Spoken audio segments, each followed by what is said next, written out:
actor na si Jack Roberto. Kamakailan lamang ay ibinunyag ng Viva Max star na si Eva Mendez ang patungkol sa ugali ni Jack Roberto sa tuwing nalalasing ito. Sa isang panayam, isa-isang sinagot ng sexy actress na si Eva Mendez ang mga isyong kinakasangkutan niya ngayong taon kabilang na ang isyong may relasyon sila ni Jack Roberto.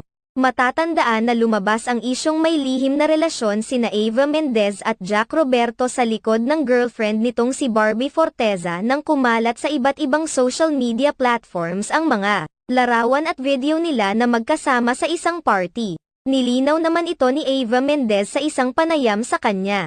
Ayon sa sexy actress, ang mga larawan at videos na magkasama sila ni Jack Roberto ay kuha sa isang birthday party ng isang common friend nilang dalawa. Sa isang 5-star hotel umano naganap ang nasabing party kung saan sila kumain at nag-inuman. Sila lamang umano ni Jack Roberto